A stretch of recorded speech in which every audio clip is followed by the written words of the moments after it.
Tiatarai Alpha Condé, Tiatarai Badiyelai.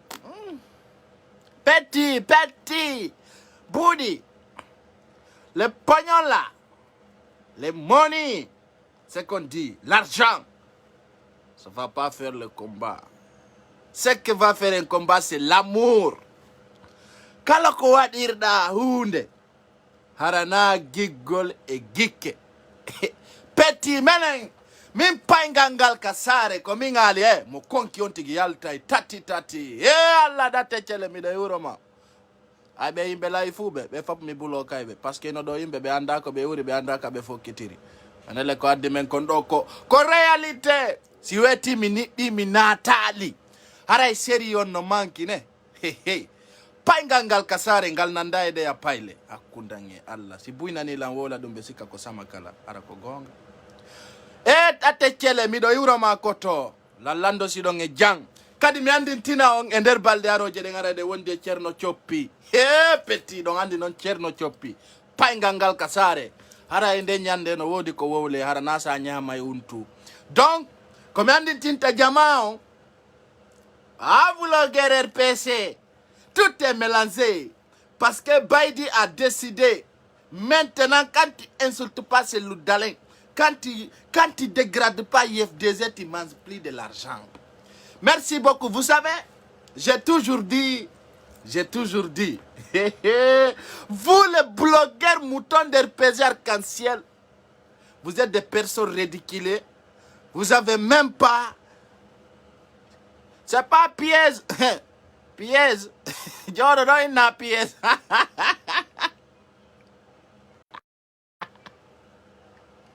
Na mialu na dung atarde andeka. J'avais dit, abomi wallao, be yetti do influente be nadi kander pa zanga. Mi aluno atto arde hande. Inni jama, be wombe bambande do Alpha Condé. Ko fenobe. Ko fenandebe. De 1, hibe tanjini poste du ministériel. On famille. De 3, hibe tanjini nyamugol mbud. Donc ce que je vais vous dire ici, wallahi. Aïbe, be fopuma be jibondirai. Be fopuma be, ça va se mélanger. Malgré tout, on ne s'intéresse pas à ça. Mais moi, je savais qu'ils vont être mélangés. Pourquoi? Aujourd'hui, les blogueurs d'RPZ Arc-en-Ciel, ce n'est pas pour les intérêts.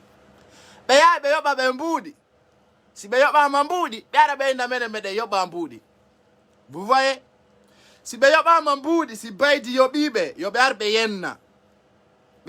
Non, vraiment, les gens de l'IFDZ ont payé telle personne et telle personne. L'IFDZ ne paye pas de blogueurs.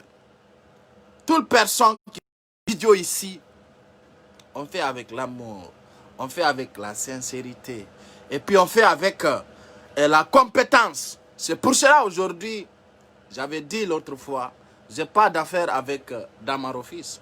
J'ai d'affaire avec son papa, Damaro qui a Conakry ici. Vous savez pourquoi? Ming paingangal kasare, kala konkan dola wiye pai kunzare konkon. Wallahi anabata kolabi. Min kala testudo.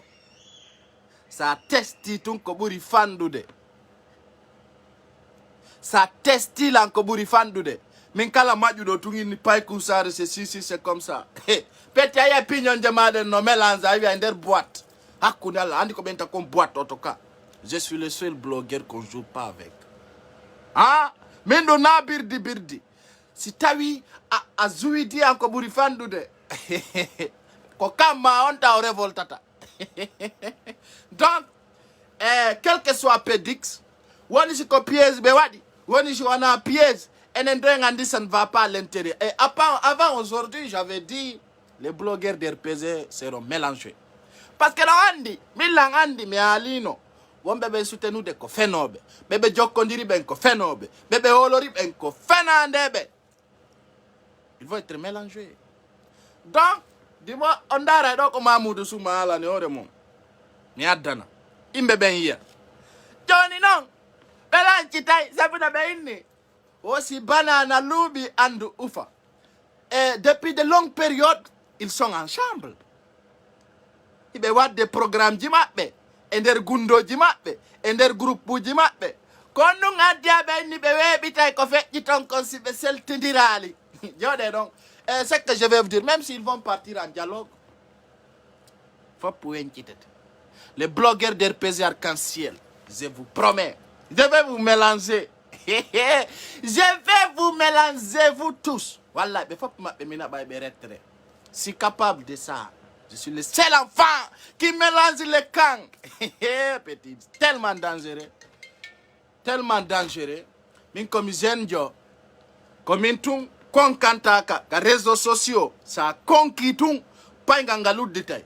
Minade te kadi hawa wanatu do ender mayo be ni andata bone geeci aya ka kundere donc ide wonde date cele ide wonde Madik Sans Frontières jalla puissance pay gangal kasare talandi to ko gonga menen na yennindiro c'est-à-dire on est là très bien min sari kando wawli do ko wawlete andi ino do winditibe compte fulbe Buyno ɗo no waɗi konto e mum fulɓe ara ko kappeje donc musidɓe o yi ko feƴƴi kon kankan hande en fop wono ɓen anduɓe ɓen ko fewndi ɗon andi o méthode FNDC ko ɓe waɗɗo Conakry wona ko laba yoɓe change o méthode maɓɓe ɗo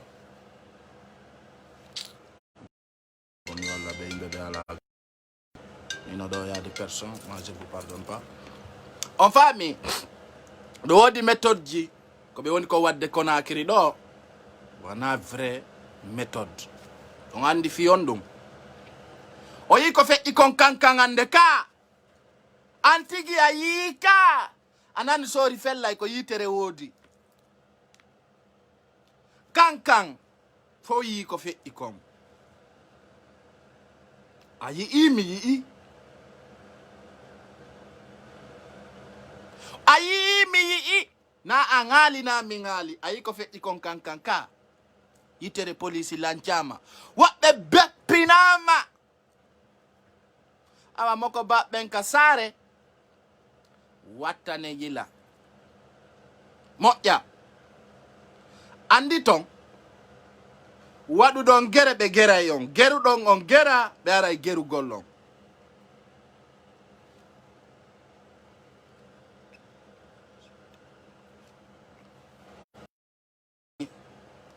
waɗuɗa gere a waɗa gere ɓe aray ɓe gera ma haka ma ay siraɓe an Alibalde welcome kankan on yi ɓe lanci guite policier hanki on yi ko feƴƴi kon Conakry on yi ka sabuna men hala ni leader fop yo accu walugol kamu wallahi si on a cali o méthode mondo o do paralysie e no mi holliri non anki ko tanji ko ponji din duwa taƴede sabuna o yi kankan kamɓe ɓe woni prêt o yi hande ɓe wari pay kun wonu kun jangugol e quartier cimenterie on alano manifestade on no iwde école ɓe dari ɓe fellimo e o refenande kankan ka sori bebina ha ƴami ndiyan on nani goɗɗo no maayi ton ɓe bebini sori ha ɓe bonni guite on nani goɗɗo no maayi ton vraiment il faut que les gens vont comprendre les choses enen ayen piyata en dartotako fayɓe ɓe yo yaltu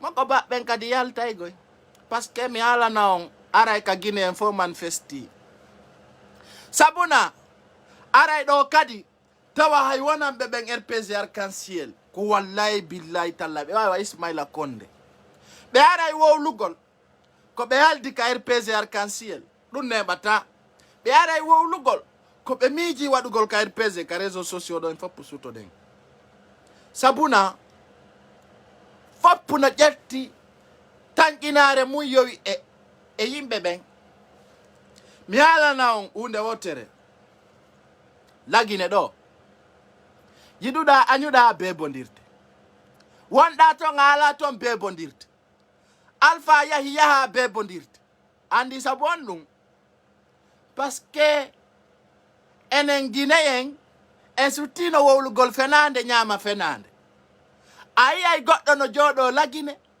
fenana jodi do leyde porto malgré tout ayay be detayana ma piji di ameda yide lagine awa lagine do mi halno hunde wotere pet bebondirte moƴƴa non parce que donc andi moi je vais vous dire quelque chose minna mi raciste mais mijite moƴƴa resi maninke on ko laami itti Sékou Touré ha Alpha Condé wallahi billahi leñol men gol o yiɗo noon courage den bara waɗoɓe ngere waɗa e bere andi ɓe inni tawtuɗa a tawta ko ma tawta fewndo ɗo so yande ko muñal waɗi a heɓuɗen ɗum ɗo fof tawno 2010 fulɓe ɓe gimmino tawti selludalen tallar naɗo fewndi ɗengoy si tawno 2010 ko Allah jonni e laamu ngun e munnanoki arayno fewndo ɗo naɗo fewndi ɗengoy ay ɗo kadi 2020 ɗo allahma salli ala seydina mamadara salli en taway ɗon sabu na jangol e jangol mum salli ay noddinoya ka juulirde ko an si andi si juula e si juulata haray komi andintinta jama on fof komi andintinta jama on fof Allah ƴetti laamu ngun jonni fulɓe ɓen inni kañum no habbi allara. C'est que je vais vous dire quelque chose aujourd'hui.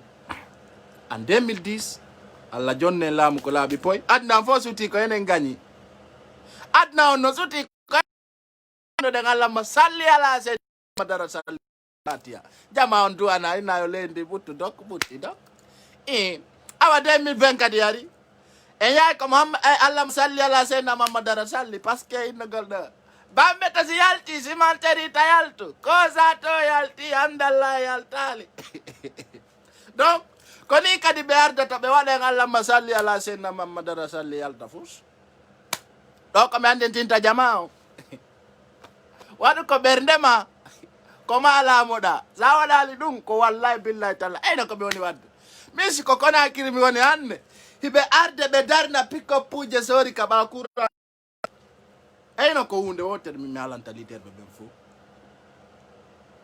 on foppu mo ika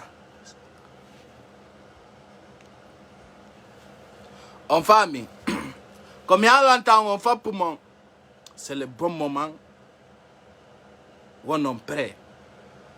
Si on fait la mungu, c'est le bon moment où on est prêt. Mais en dans la masali à la scène à Mamadara Sali, parce que vous avez des affaires.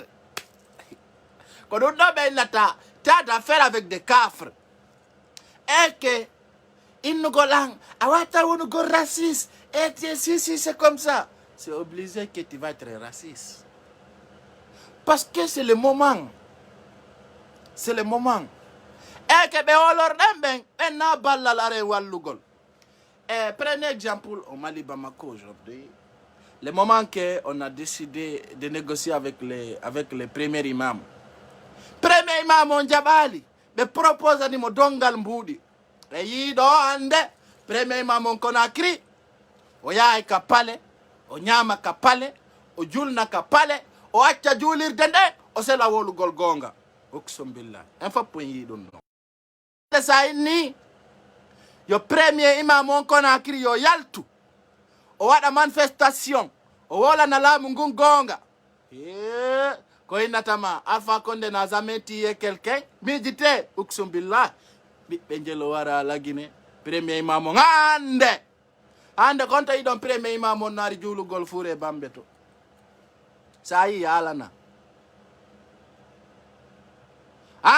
sa yi premier imam on Faisal o meɗi immagol kasare o ara o juula fure mayɗo e nder sare e nder commune on ratoma sa meɗi yide alana Andy, tout le monde est manipulé en Guinée.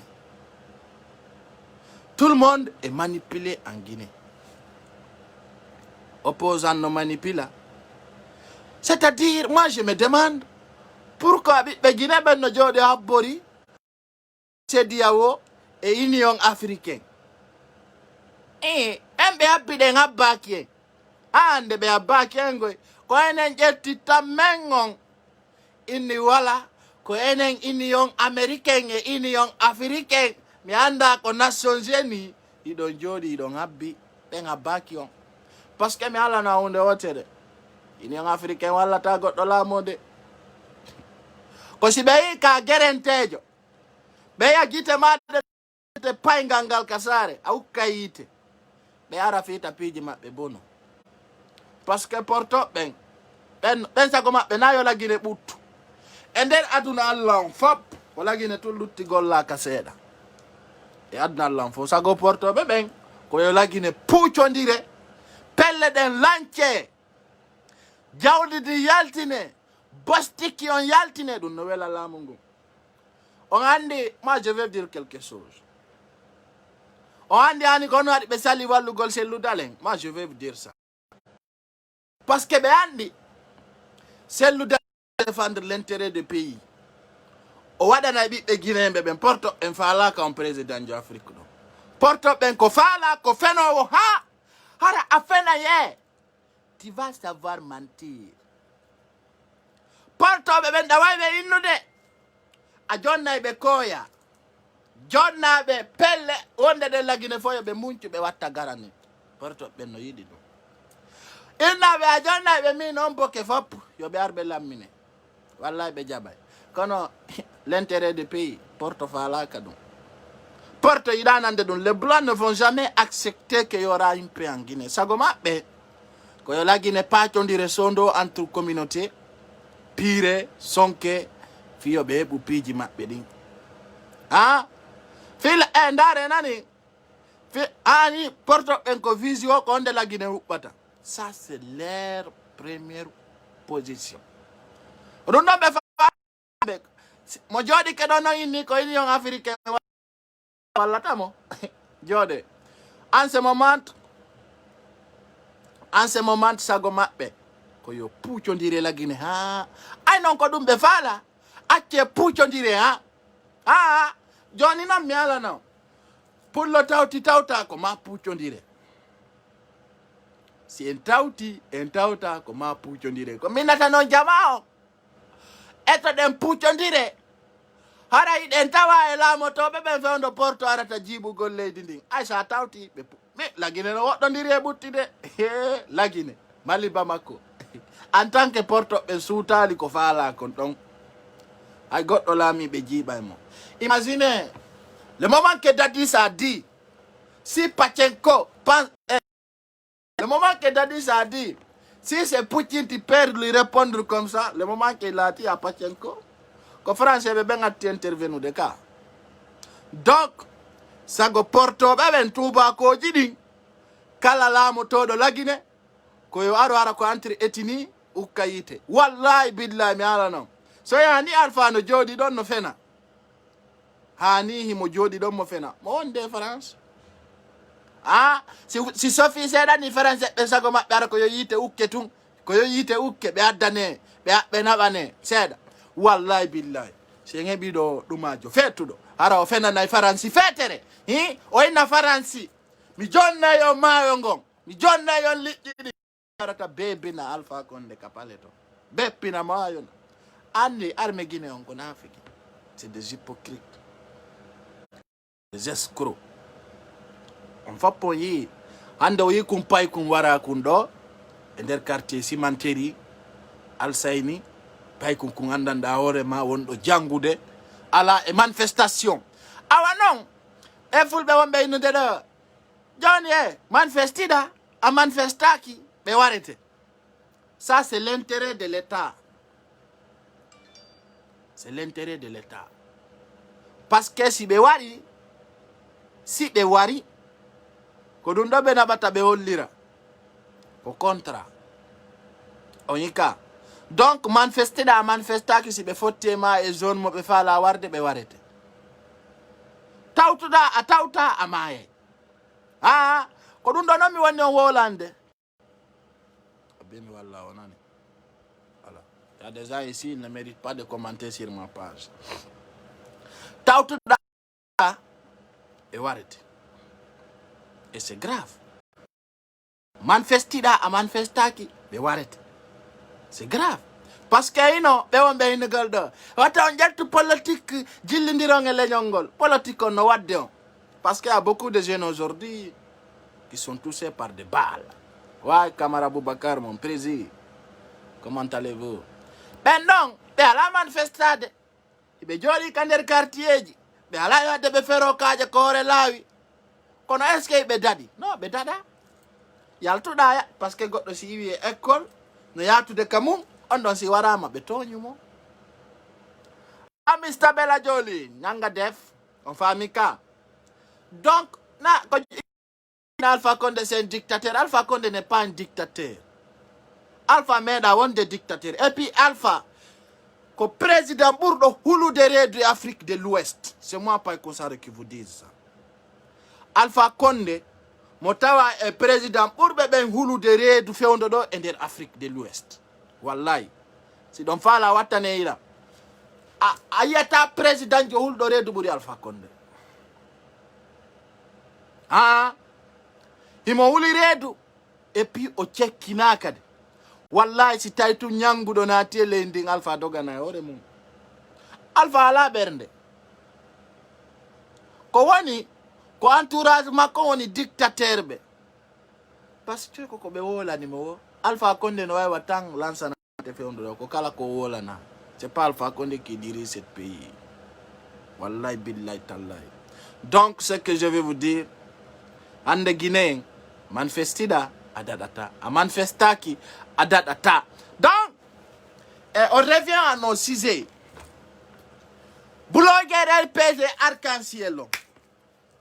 Réseaux sociaux do haray bouton mabbe jibike. Parce que ça wati no gol patron ma escoro andara matériellement on jibike. Ming ko yiden konko do ngaleten.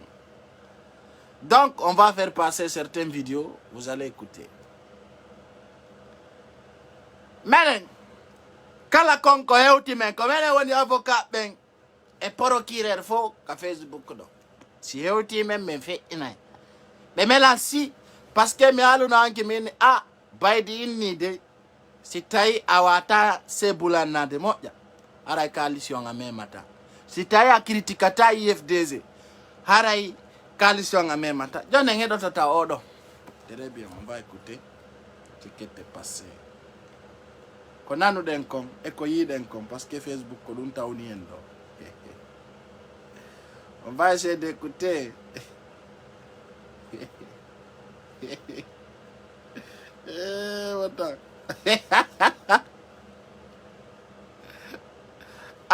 O kambe andi sikofena oga. Benen doko me yi ko me ngoli rai. Ayari heuti me kakapaji mabbe kadi posta. Donc écoutez ici.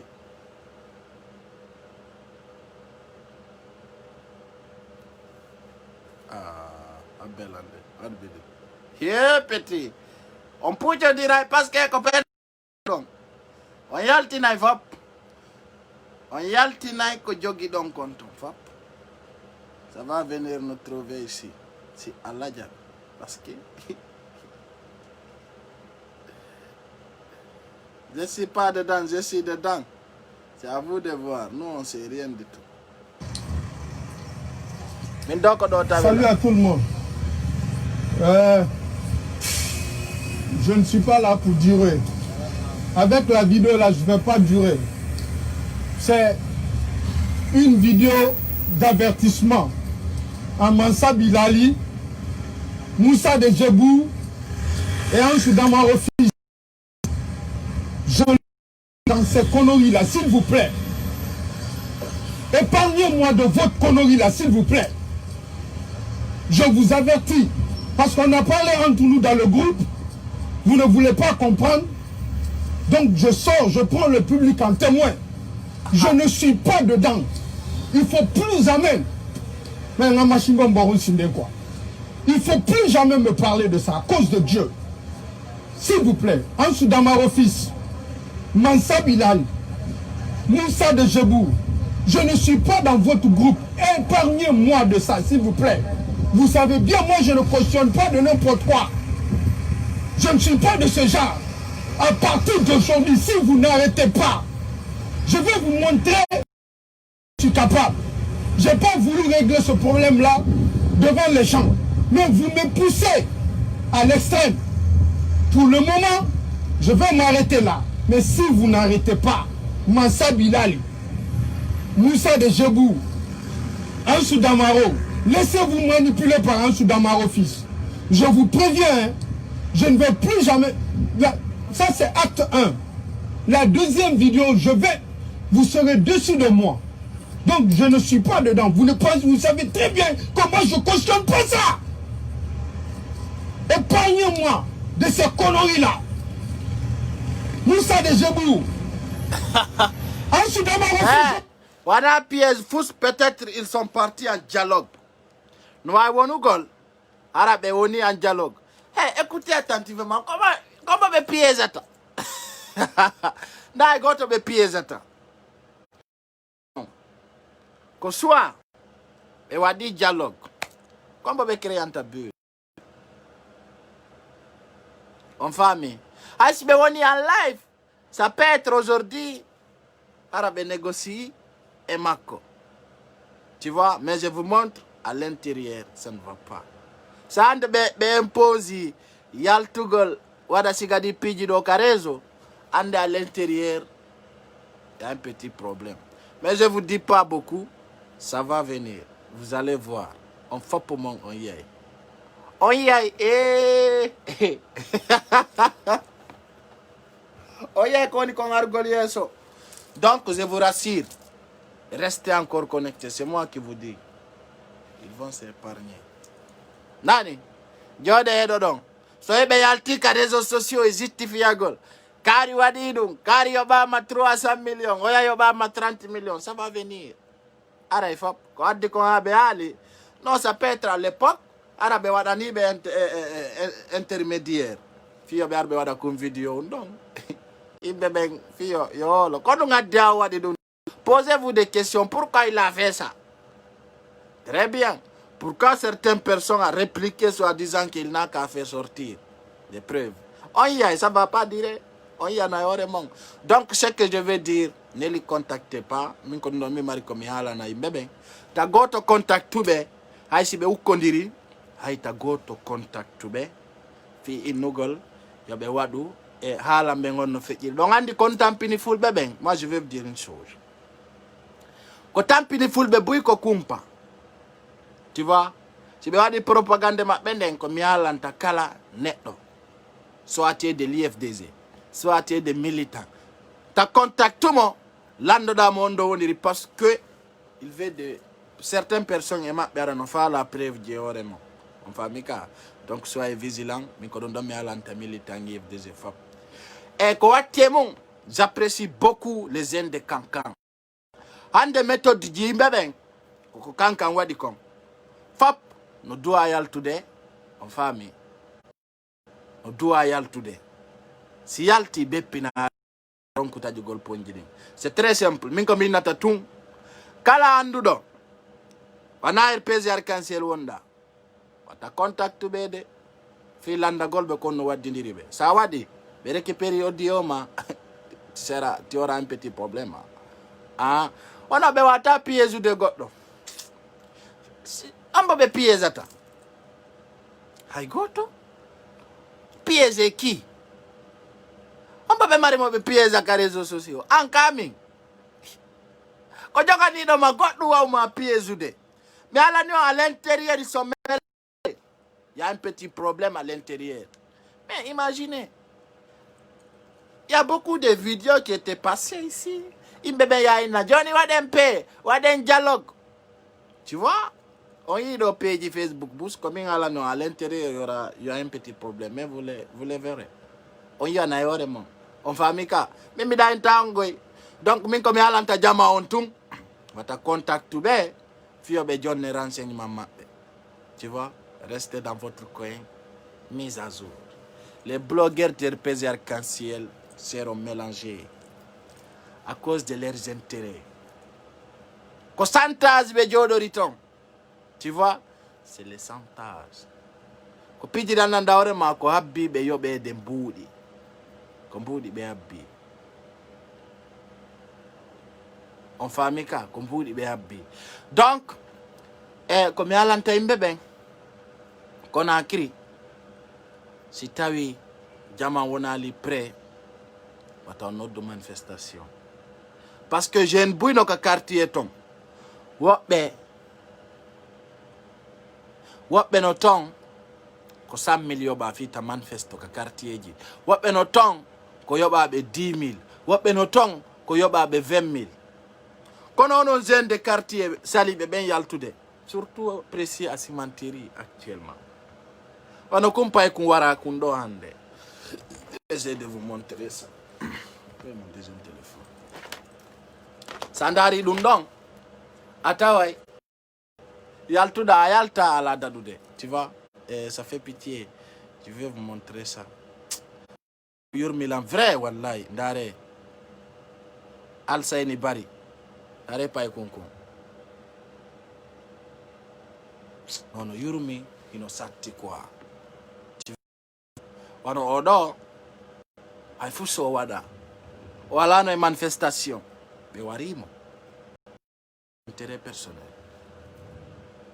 Hara noon yimɓe go kay no jooɗi hino suti ha ɓe nata ka nder quartier ji ɓe wara yimɓe ɓen bete si ɗa yahi manifestation la d'accord si ɓe warima toon bete aynay ko manifestation yawnoɗa kono noon ɓeɗo na e manifestation woni hande wa manifestation e nder Conakry ɓe wari oɗo ɓere fous rien, tu vois. Puis on ɓe waɗanimo pourquoi ɓe waɗanimo pour leurs intérêts personnels. On famille ka donc komin nata yimɓe ɓen si fulɓe ɓen waɗali politique no waɗuden c'est gimmaki waɗɗen politique maɓɓe on waɗa hen parce que à chaque fois ils vont nous tuer, à chaque fois ils vont nous assassiner, à chaque fois ils vont nous manipuler. Ɓe ƴetta mbuuɗi ɓe yoɓa jeune ɓe fulɓe fita ɓen yaltu manifesto, tu vois. Ça fait pitié. Ante o yi ko feƴƴi kon kankan gite soori lancama ton moƴƴa ankin Conakry soori jay goto fayda ala bele saɗo sinayre wotere. Ça fait pitié. Fulɓe wallahi billahi tallahi il faut que les gens se lèvent pour se manifester. Min komin nata noon jama on ta goto jooɗo inano habbi yo sellu dalen waɗa on tigi manifesto. Tu peux pas. Ande ino ko tampini buyno ton ko joɗotoɓe inna kañum langabbi a sellu dalen yalta après mi manifesto kankan sellu dalen ala ton sigirin sellu dalen ala ton, tu vois. Awa ñande Conakry woni pré wara e ɗe ngabbi ñande kala Conakry woni pré manifestagol ara e ɗe ngabbi ɓe quoi, tu vois. Donc c'était ça. O jama mobilise ci tawi FNDC noddi manifestation yalte si o yaltale yaltuɗon o yalta ɓe ara e dow ɓe keppa jama on ɓe naɓa ɓe mara parce que e ganda kadi ko jelo ɓe nangi e coulisse ɓe naɓi ɓe sokki journée on hankiya on fami ka e ganda ko jelo ɓe nangi ɓe naɓi ɓe sokki e ganda combien de personnes sont pris pour emprisonner hier parce que koko yiɗen kon ka caméraji ko ɓe waɗi kon e nder coulisse yimɓe ɓe ganda ko ɓe waɗi ko yimɓe ɓen yiyani ɗum ɗon en anda de, tu vois. Hankin en anda ko jelo ɓe nangi koko wadi kon ka takko téléphone on do yido Guinée ngon fap no doit mobilisade wada hunde wotere ni katap hara ko mojo bere yaltata manifesto pour darta gollam go hara on anday ko jelo wara ko jelo kinapa ko jelo nanga e ko hondun jokka dare ande kanka ndare police jelo be police jelo wallina e pourquoi ka kona kirika ino wawi dun don hidon wawi dun don hidon wawi mobilisation don hara na innugol ya beto yaltu tabedo wad donc kona kiri won alta opre nyande non kala won dem pre en anday ko no fewndi parce que actuellement on souffre na non pullo to woni tampude goy na pullo tun kadi woni tampude buye men no ton tampay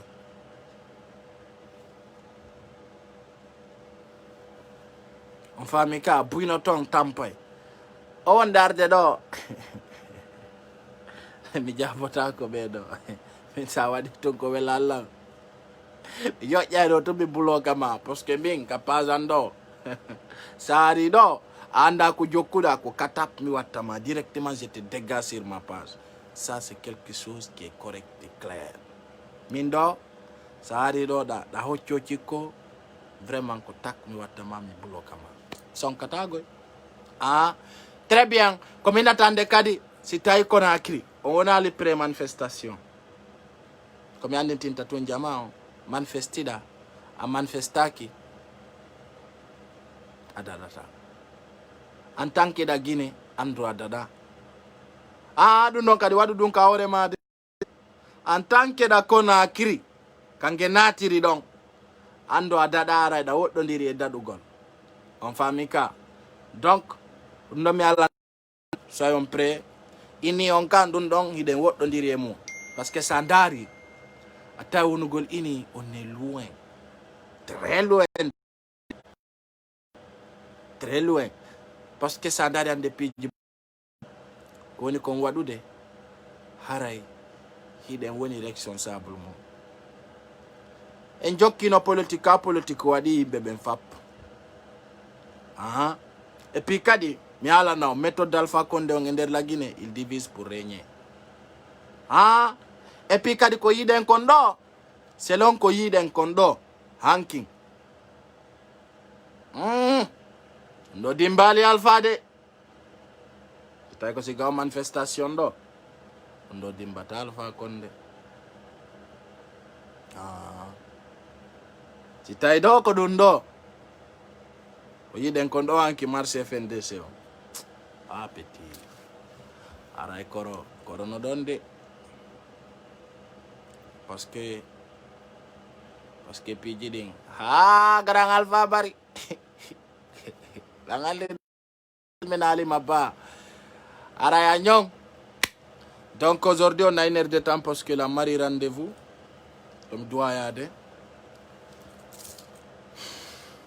mais bon on reste un peu parce que tim mali e piji ɗin Conakry eti ege no ton sonsoli no ton lawol ala c'est grave kadi non o manifestation mo yiɗen ɗo oɗon aɓali Alpha de parce qu'ils sont bien déterminés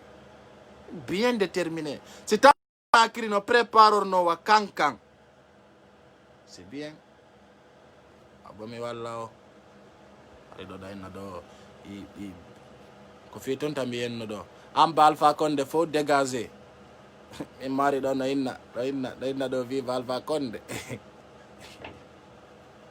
wallahi billahi ne si tawno Conakry no wonno bien déterminé comme kankan hakkunde e Allah a taweno c'est bien hara hande ɗe marno 100 police blessé 4 morts 5 morts 10 morts policier a tawayno do harano ɓe andinogoy ko ɓe jokki mais joni ɓe andi ka saare ɓe munca e jama o moƴƴa on fami Kawsari non mi ala copine min Kawsari andi mala jokkata jiwɓe ka Madame ben autant longtemps que même pas quoi. Tu vois. Donc, ko yide ara jama yo wonu bien déterminé wakanka nani pachi na sori o moja. C'est très important. C'est donc wopi. Ara abara balang. Ara jama yo patiento. Parce que ino ko be ikon. Si Alpha Mayi ko yo damaro montu ka pouvoir. Ara non ko ara ko na kiri. Si Alpha Mayi damaro jawi. Ara ko aju. On se manon andotong. Aju elafi. En ce moment, Guinée ngandai. C'est pas facile. Parce que ara hara no satti. Aro ya hara mo kala defay kaje yara. Parce que là mo gonga aja kay ko goddo tampata. S'en fout hein. Be aja kay men.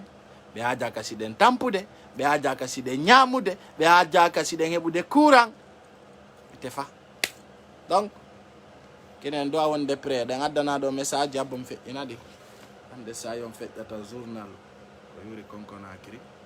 On va essayer d'écouter ça. Ande kon no fe itong. E kon no fe jiri. Naong e baldaro jeda no chopinani.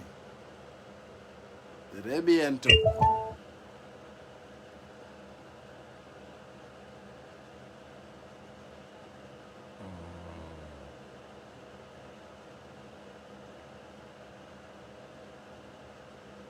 Eden tin nan ko feƴƴi kon ka saare hande nane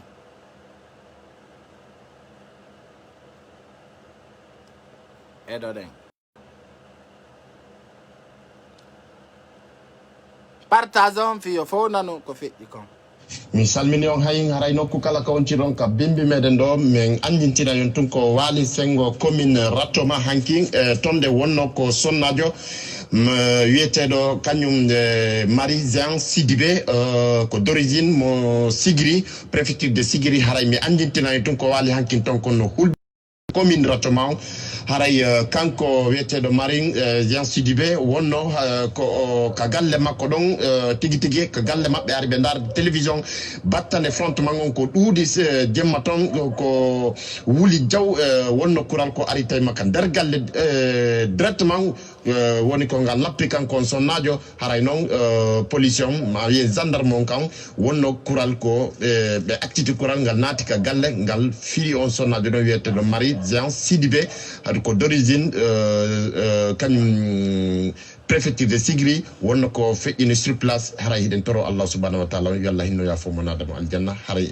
yo min humpitike wonki wonandema woni ko perduɗen ɗum ɗon hanki jamma tawde noon hari frontement wonno feƴƴiti kero sengo commune rattoma on baylo kada so mi salmini on hay haray nokku kala ko wonciron ka bimbi meɗen ɗo yon tun ko waali sengo commune rattoma hanki ko sonnajo wiyeteɗo kañum Marie Jean Sidibé ko d'origine mo Sigiri préfecture de Sigiri haray mi andintina yon tun ko waali hankin ton kono hulɓini sengo commune rattoma o haray kanko wiyeteɗo Marie Jean Sidibé wonno ko ka galle makko ɗon tigi tigi ko galle maɓɓe ari ɓe darde télévision battane frontement on ko ɗuuɗi jemma ton ko wuli jaw wonno kural ko ari tawi makka nder galle directement woni ko ngal lappi kanko on sonnajo haray noon police on ma wiye gendarme on kan wonno kural ko ɓe activité kural ngal naati ka galle ngal firi on sonnajo ɗon wiyeteɗo Marie Jean Sidibé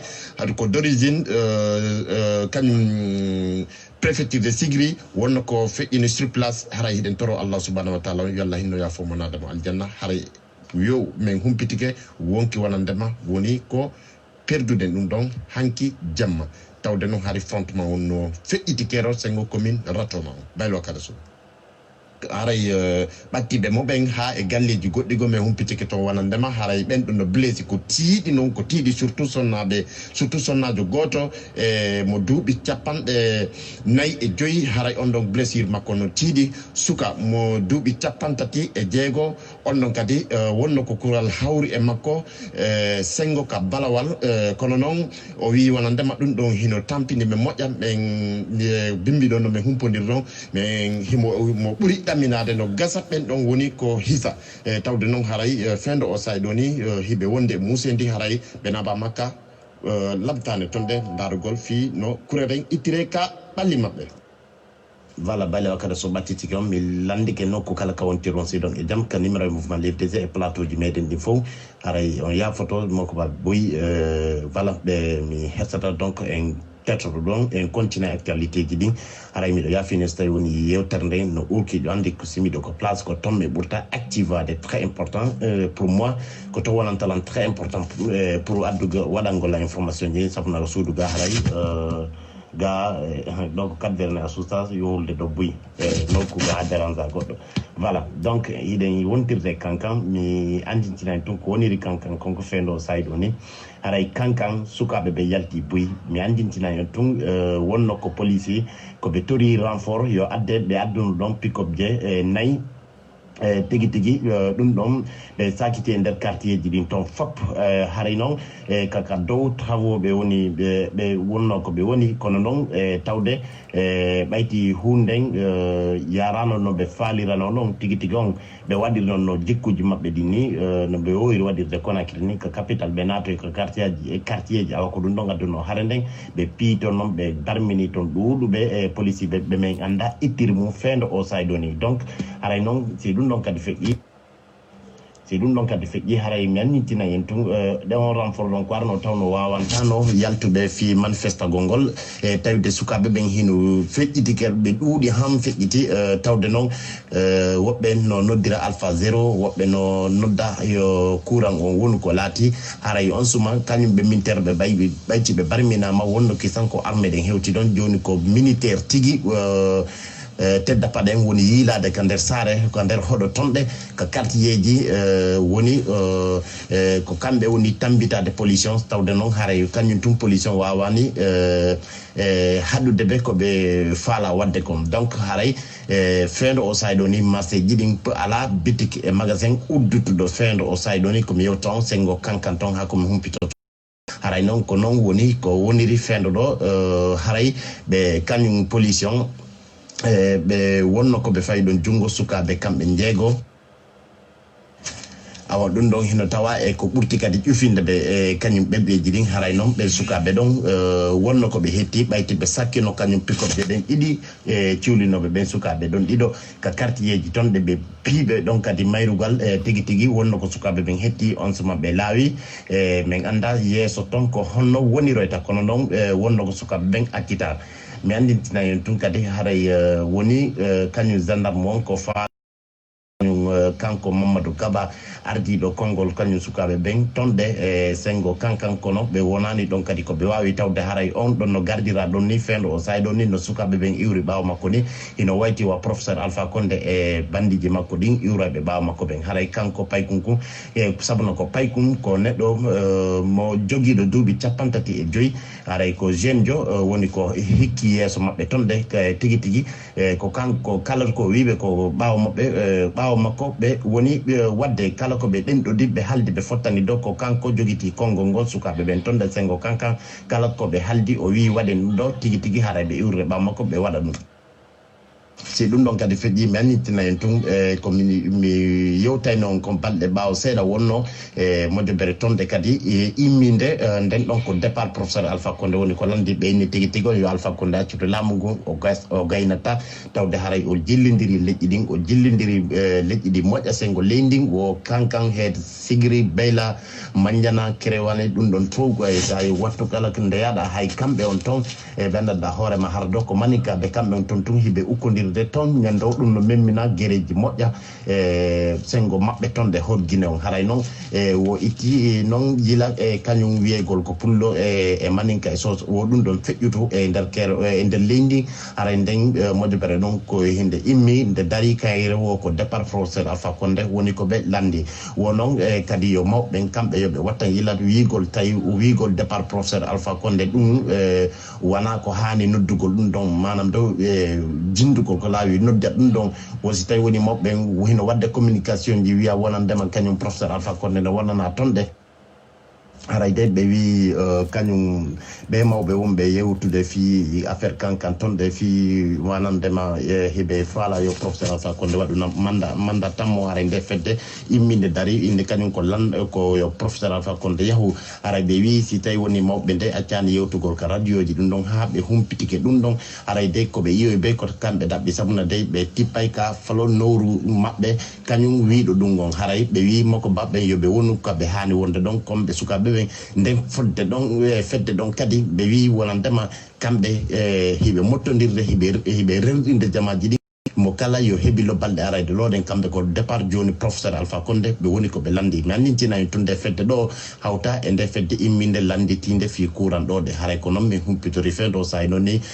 sengo kankam militaire on no ɗuuɗi ko joni ko militaire ɓe ɓen ɓuuri ɗuuɗude e sengo quartier ji ɗin toon tawde haray kamñum pollution wawani ko wawi dankade ma ko wawi haddude kañum sukaɓe ɓen ka laawi je vous remercie mi arto e information no min hendore kumpite laabude ɓe mi arto e muɗum mi fiñina nangue ɗengal pular on jarama baylo ka rasul très bien aray ko ɗum ɗo woni ko feƴƴi kankan hande ayno andirɗon noon paygal ngal ka saare hande o yafoto en wata waɗugol 2 heures de temps na mari programme ji buyɗi mi wata waɗugol hande jemma e nafiɗon duuɗi ɗo ɗon darudelan ɗo ya plus que 1000 personnes ici mais ɗon andi ara e sa yi jara contretemps on no ɗuɗiri on tigui e voilà ay ko la yiɗi on la ngolori on so nani paygal ngal ka saare ko onon wonoɓe darde ɓen partage ɗi vidéo ji ɗan weltani on kadi e battan information koye ɓuuɗen ko feƴƴo ara en feƴƴinay ɗum e janggo so Allah o jaaɓi ko waɗi ilan salmina ceerno Coppi hande min humpodirno e nde ñalande ɗo aɗon andi onon kadi ko actrice jomem acteur jo moƴƴo je m'excuse ko acteur jo moƴƴuɗo joɗorɗo nini télé Conakry kono nini mo mamum haray e nder nde yontere ɗo en noddita e ceerno Coppi mi yafi say photo makko on haray kala faalaɗo pose de question ceerno Coppi aray ɗa wawi e vraiment pose de question ma on kadi iɗon andi en noddita yimɓe buy si Allah on jaaɓi woni comédien ɓe woni artiste ɓe woni acteur ɓe politique ka IFDG e o parti kadi neteɗo UFR so Allah on jaaɓi haray lan weltano Baylo Agada Sow équipe an o fof Camara Boubacar e Abdoul Dionto e Baylo Agada Sow comme on appelle aussi mon boss général Balde lan salmino Mohamed Diallo kala wonɗo landarde ɗo eno ko kala ko woniri ko joɗori Allah fammo jam Allah danda probléme danda kala julɗo moƴƴo kadi haray ɗen toro moƴƴobere FNDC nden si ɓe nodda e manifestation haray to ɓe huulu yoɓe yaltu ɓe andina jama on hiɓe woni pré ko ɓe nodditi kon si tawi kadi e hiɓe faala ballal fi yaltugol kawre leydi hara ɓe andi jama on kono ɗum waɗi ha empêche eɓe noddition o ɗon andi on faami sa noddi e moƴƴobere manifestation e hoorejo on no duwa yaltude andina jama on wala e mi nodduno manifestation ko ɗum ɗo waɗi ko empêche lan haɗi mi yaltude e par ce que hande kadi hewti ka duwa ɗon e mo kala no duwa engage agol e nokku ka woniri ɗon tawde e fiita Alpha Condé waɗo 3e mandat makko mo fokkintini ɗo si tawi ɗum ɗon kay noon si tawi noon ɗum ɗon kadi jama on wawani haray ɗen habbiti kadi ko woni kon argol yesso si Allah on jaaɓi sabuna ko Allah andi ko suuɗi wana min pay kusare ngal pay ngal labangal nantugal inde paygal ngal nanda ide a payle donc lan yuro on lan salmina on Allah fawo en janno ko kala ko wonde ka joɗorɗen ko atte mum e weltanto jama on fof jokkuɓe e fi ko jiwon e Mariama Sabana jiwon ko ala yide kon haray e jama on no wakkili no ittude mbuuɗi ɗin ɓen ɗon kadi jarama kala contribue ɗo e haray ɗen weltani on tigui moƴƴa sabuna ko jama on wondete ko jama on kadi wata en wallugol e la weltano kadi mari glamtal no ɓe holliri noon hanki e ari ha ni kadi grève on no continue Conakry quartier ji goo woɓɓe no hollude mettede ɓernde mum kadi e daara no nodditiri Madic sans frontiére e oji o inneteɗo kadi Lili IFDG so Allah on jaaɓi hara hiɗe weltani jama fewdo ɗo ko uddutuɗen o canette ɗo hiɗe mari 2720 euro et dollars, je m'excuse, e hino ɗo premier deuxième moƴƴe bere men nden ko udditi kon hiɗe mari 2700 dollars, e fi hôpital on hiɗe mari 2274 dollars. Donc hino ɗo kala faalaɗo andugol e ko ɓuri laaɓude hara on tigi no wawi natude ka content walla ka pasan a yiyay ɗon affiche ji ɗin darana ɗon hoorema ko honno wawata wonirgol. Donc iɗen weltanade jamma fof kala contribué ɗo e fiɗum ɗo hara on tigi jarama. Hande mi wata ƴettude yimɓe ɓen o yafotola moƴƴa, mi wata waɗgol 2 heures de temps ɗo na fiɗon duuɗi ɗo kono piiji ɗin e gacca yara no duwira noon lan yiɗi on lan hooli on kala partage ɗo jarama, kala kadi contribué ɗo jarama. ɗon andi e jama on vraiment miɗo weltani on 2720 dollars ɗum ko mbuɗi buy e mo kala e yo wakkiɗo ka woniri ɗon vraiment lan salmina kawñaari mi wari mo yiwde. Donc lan salmina kadi tanti rugi joɗorɓe Allemagne. Donc nokkuan ɗo songol gotum waynodiren ko neɓi ɓen hotira e Guinée ka jama ka neɓuɗa ko jananiri a hotira e Guinée ay ko Guinée jeeyaɗa. Donc ko gallunga bi fata ko en heɗoto daren ko firti ɗum kaw sari sawa bien abi fata ko inni wo ko neɓi ɓe on hotira e Guinée sabuna ka jeeyaɗa ɗon ko ma hota ka.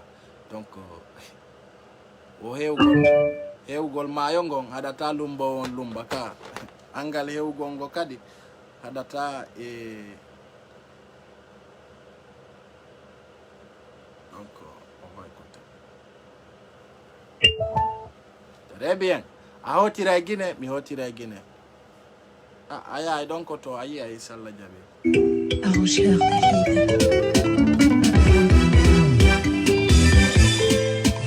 sur la chaîne de MC.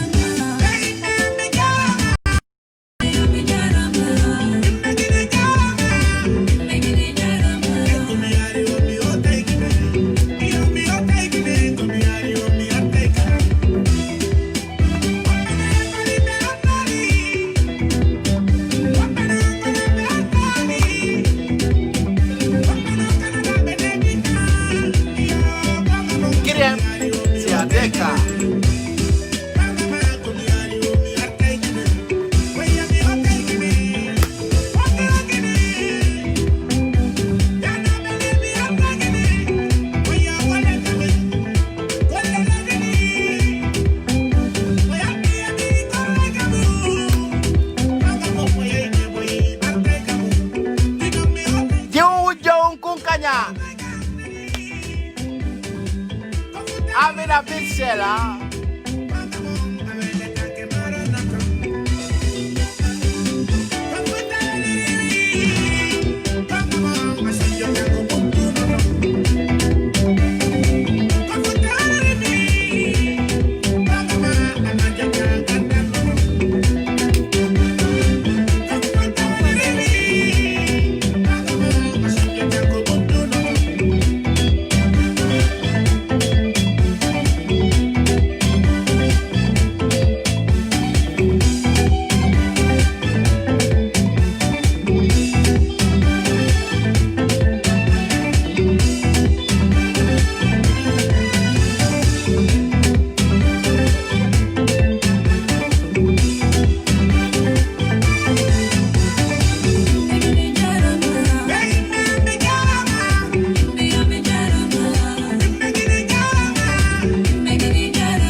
Sabu joma jike no jokia.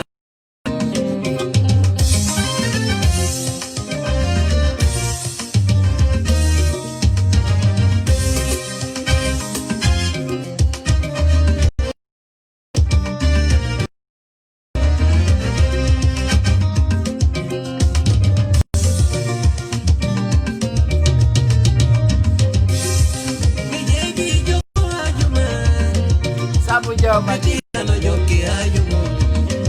Sabu joma jike no jokia jumo.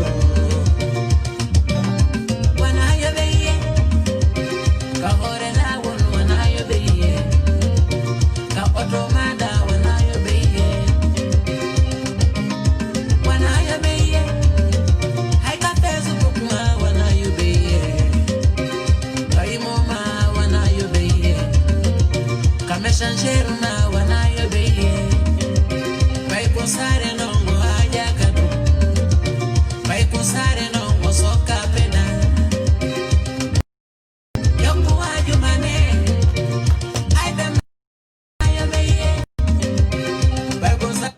Jo wujo unkon kanyano jokki ajumum. Ay.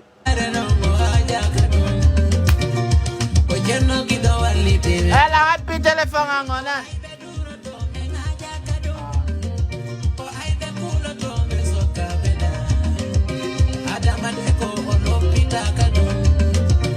Jena bukulo di mo haja kanu. Wando jiuvelia la baro. Yoku ajuma. Ko aida kulo to haja kanu. Sabuna bede kai poson. Ko aida kulo to lo pita kanu. Yoku ajuma ne. Bedi baka no joki ajuma. Ko aida kulo to mi lo pita kanu. Mi aja kafeu. Ai mi da joki ajuma.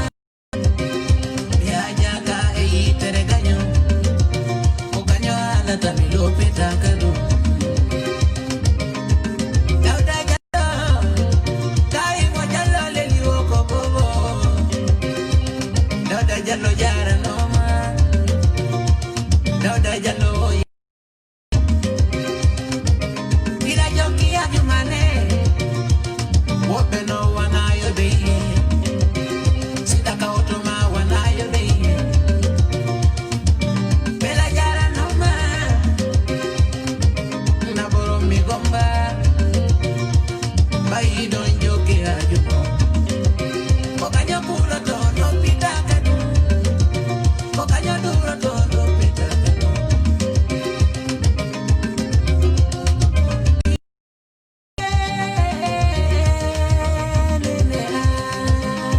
Nene jarama. Miare bundu telidane komba. Kota musa kajarama. Kokanyo kulo to ajita kadu. Kokanyo waona tanye tutako. Miwache bingu bailo baya. Dai kota bebe bailo baya. Wana june suria o haja kadu. Ablai kalime kosoka peda. Wano de ya rasta ojendo takuno. Waibe waula da kosoka peda. Wano hanja drambe la bado. Ajina barami gambi. Kokanyo waula da lo pitakano. Kokanyo waula da aja kadu. Betili mile koto kaine. Mile foli rube. Kokanyo halata lo pitakano. Kokanyo halata asoka beda. Aja kaitere kano. Yoku ajuma. Yo yoku ajuma. Yoku ajuma. Sabu pai kunsare no joki ajumung. Aja vinta besoka peda. Aju unkung amina tabdir selang kadida joki ajumane. Donc la famille, je vous adore et je vous souhaite bonne soirée. Merci, au revoir. Merci beaucoup pour les partages. Qu'à la partage de Diarama. Et je présente mes sincères condoléances à ma tante adorée, et tante Diariou, Espagne. Voilà, qu'elle est repose en paix. Hein. Merci beaucoup. Bye bye et good night.